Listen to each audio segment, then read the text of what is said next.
Okay, go to the modules for this week and look at the lab report description and rubrics link. This paper will open.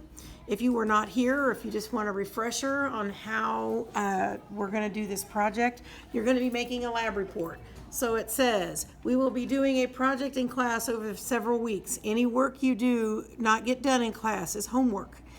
Finish the section we worked on before coming to class to work on the next part.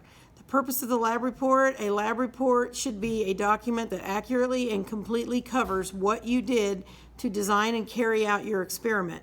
The information included should be complete enough so that anyone, even someone that is not in this class or has no contact with us, can recreate your experiment and get the same results. I have listed out what each section is. There are 7 sections. One of them I did for you, and that was the title. It's already on your lab report template that's also linked to Canvas. The title: does road runoff change the composition of water puddles? Composition means what it's made out of, what kind of stuff is in there. We will be testing pH, phosphates, chlorine, nitrates contained in road runoff puddle and a non-road runoff puddle. Collecting water from the puddle out by the football field, which does not have a road by it, and then collecting water from the puddle out by State Road 38 that would have the rain falling down and washing dirt and pollution from the road into the puddle. So the title is already done. So you've only got 6 sections to go. The first thing we're going to work on is the research. It's 150 words or more that you find out about the topic through researching internet, books, and magazines. You are looking for information to base your hypothesis, which is your educated guess to the answer. What is in puddle water? What would be washed off the road into the puddle? Many other questions. You do not use wiki anything. Every teacher in the world will tell you that. And if you have to use a quote, you don't have to quote anything, but if you use a quote, you only get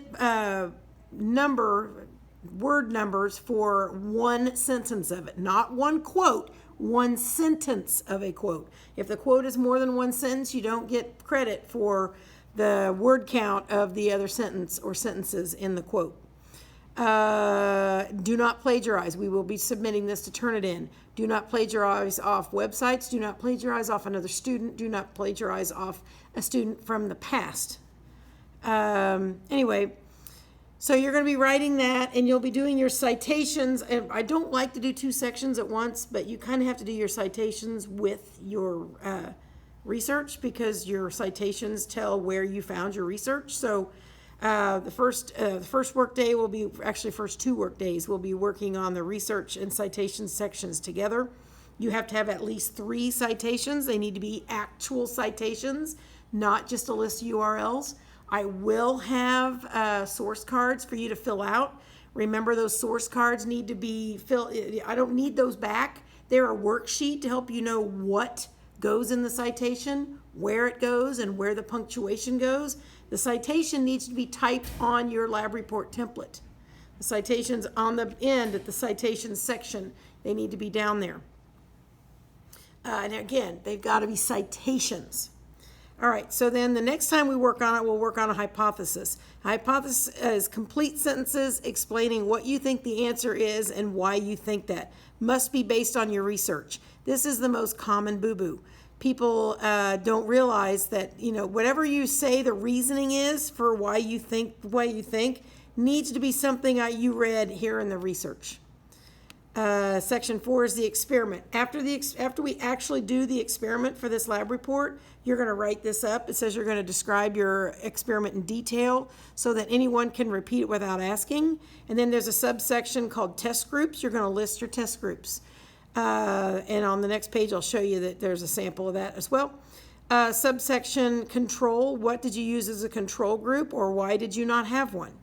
And the third subsection is variables. What variables were eliminated and how did you eliminate them? So what did you do to make your test fair?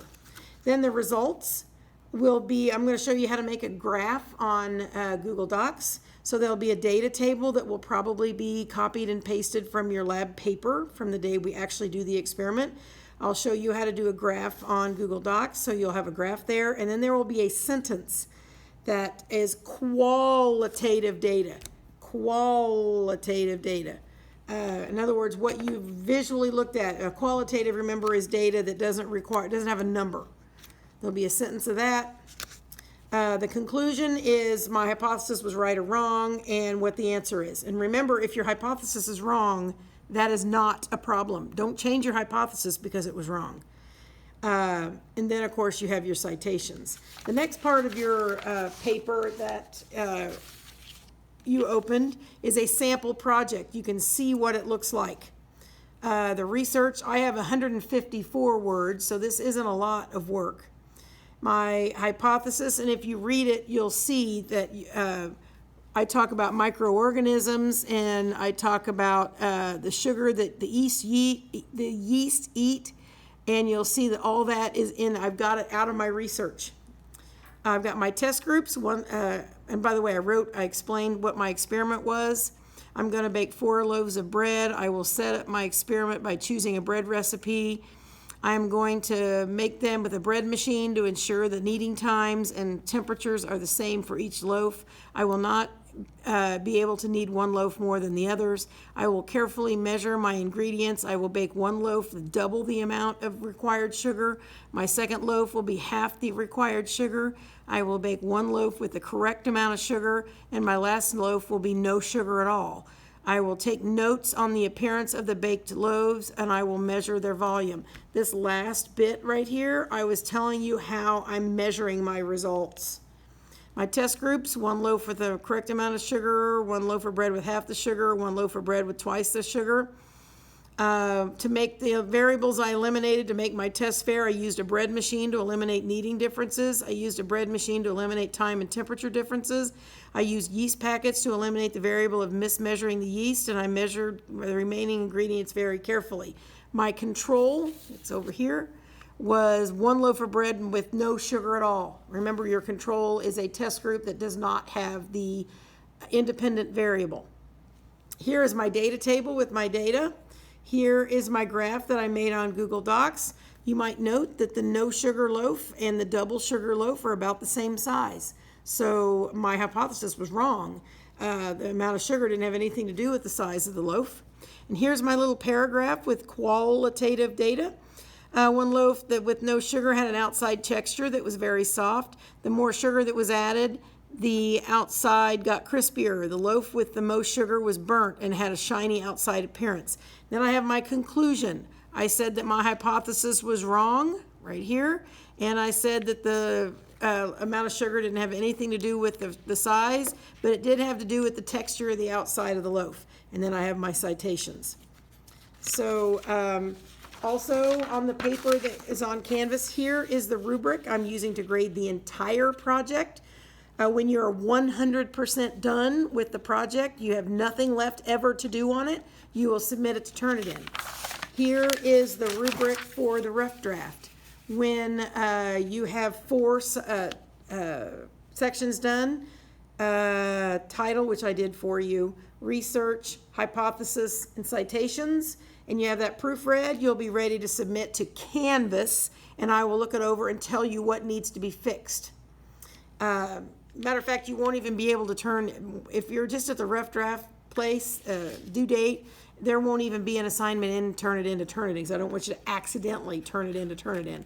Again, you'll submit your rough draft to Canvas and your final, completely 100% done project to Turnitin. And that's what we're doing.